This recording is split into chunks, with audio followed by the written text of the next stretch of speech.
Dear all, as we all know that we have already completed the section in cyber law. In our subject of cyber law, we have already completed the section, the chapter of cyber crimes and various kinds of cyber crimes. And we previously we discussed of the offenses, the chapter of offenses and punishments of uh, cyber crimes, and which was the Prevention of Electronic Crimes Act 2015. Previously, we discussed 2000 Act 2015, and this is in front of you, the Act 2016. As I have already told you that there is no more difference between 2015 and 16. So the copies of these Electronic Crimes Act, you may get it from various sources on the internet, and one of those sources is Federal FIA website, Federal Investigation Agency, National Response Center for Cybercrime. When you will Google it, you will find both the offenses and punishments in Urdu, as well as in Urdu and in English, in both languages. So that will be feasible for all of you. So I hope you will get it from there. And if you have any question, you may ask me in the group. And now it is your assignment to you have to submit it positively within 1 week.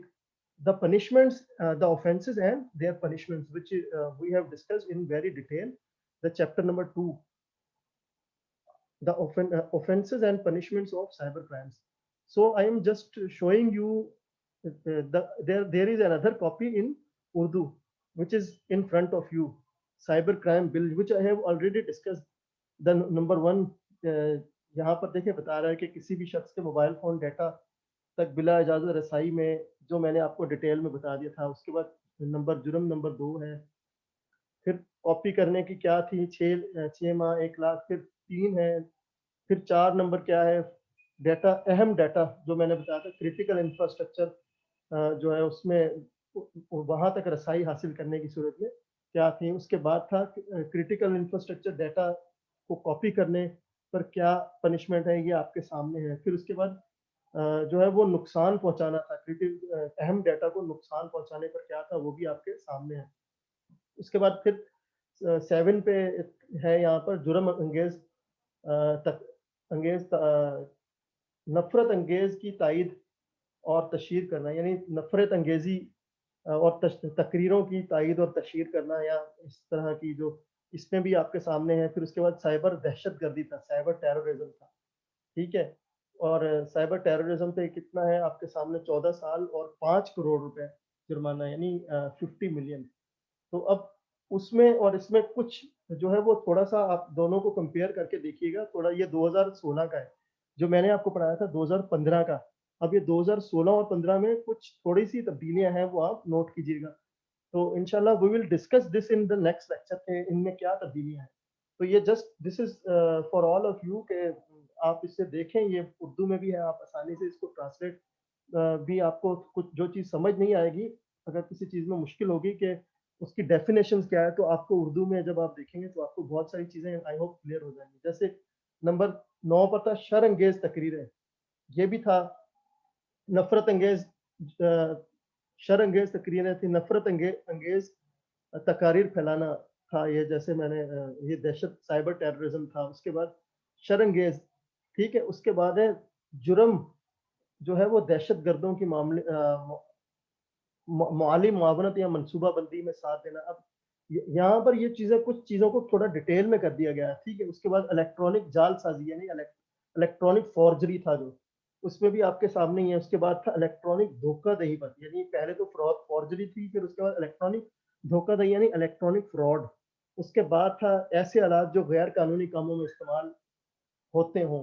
तो ये भी मैंने आपके साथ discuss कर दिया था, जैसे कि मैं अभी आपको दिखा देता. Making, obtaining and supplying devices for use in offence, यही था ना, कि ऐसे आलात जो गैर कानूनी कामों में इस्तेमाल होते हैं, उनकी उनके उनके ऊपर ये सजाएं तो मैंने बड़ी डिटेल में बताया हुआ. पीछे चलते हैं. इलेक्ट्रॉनिक फ्रॉड, उसके बाद है, इससे पहले इलेक्ट्रॉनिक फॉर्जरी मैंने आपको बताया. उसके बाद है recruitment, funding and planning of terrorism, ये चीज नहीं थी इलेक्ट्रॉनिक क्राइम 2015 के एक्ट में, ये चीज नहीं थी, तो ये इन्होंने ऐड कर दी। हेट स्पीच का इन्होंने ये थोड़ा सा एक डिटेल में कर दिया। साइबर टेररिज्म में जो 16 का उसमें 15 में था, हेट स्पीच की अलग से जो है वो डिफाइन नहीं किया था। Recruitment, funding and planning of terrorism ये भी नहीं था। ये चीजें इन्होंने एक्स्ट्रा दे दी है। तो उसके बाद फिर है फ्रॉड के बाद है मेकिंग, ऑब्टेनिंग और supplying devices for use in offence, ये हो गया। उसके बाद किसी भी शख्स की शनाख्त को बिला इजाजत इस्तेमाल करने पर, ये भी हमने इसको लास्ट टाइम देख लिया था, unauthorised use of identity information. उसके बाद फिर unauthorised issuance of SIM card, ये भी हमने बड़े अच्छे तरीके से पढ़ लिया था कि सिम कार्ड के बिला इजाजत इजरा पर कितनी सजा है, वो आपके सामने है।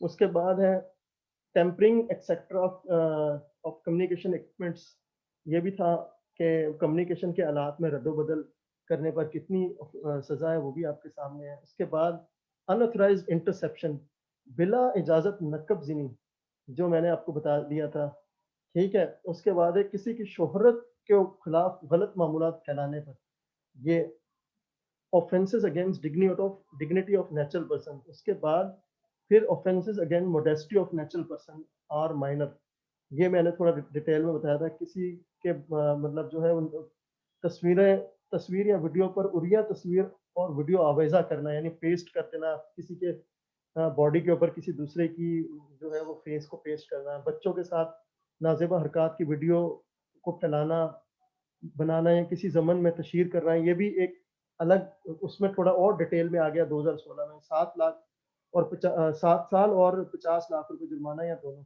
फिर ये चीजें मैंने सारी आपको डिटेल में बता दी थी। उसके बाद चाइल्ड पोर्नोग्राफी, ये एक एक्स्ट्रा उसमें आ गया 2016 में, ठीक है। ये वायरस ज़्यादा कोड, ठीक है। मालिशियस कोड जो मैंने आपको बताया था, ये आ गया मालिशियस कोड, इसके ऊपर कितना है। उसके बाद फिर ऑनलाइन हरासा करने पर, बाजारी या नाशाइस्ता गुफ्तगू करने पर, साइबर स्टॉकिंग जिसे कहते हैं, किसी को बार बार तंग करने पर, मैंने आपको ये भी बता दिया था। उसके बाद स्पैमिंग करने पर, स्पैमिंग जो बिजनेस से रिलेटेड है, यानी पहले 50,000 रुपये जुर्माना, और इसके बाद अगर खिलाफ वर्जी की तो 3 माह कैद, 10 लाख रुपये जुर्माना है, दोनों।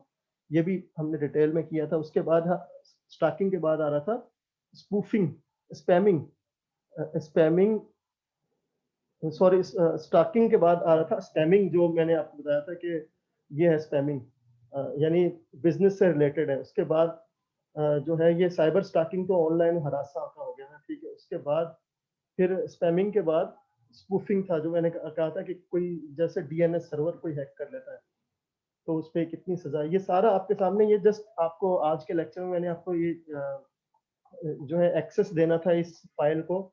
अगर आप लोगों को ये फाइल की जैसी अगर आपको जरूरत हो, ये देखिए वेबसाइट भी आपके सामने स्क्रीन के ऊपर नजर आ रही है, nr3c.gov.pk। वैसे अगर आपको फिर भी अगर आपको ये फाइल नहीं मिलती, कोई ऐसा मतलब प्रॉब्लम हो रहा है, इंटरनेट एक्सेस है, कोई इस तरह का इशू है, तो let me know, I will share the file with you. Thank you, and inshallah in the next lecture we will go in detail in the other topics related to cyber law. Thank you.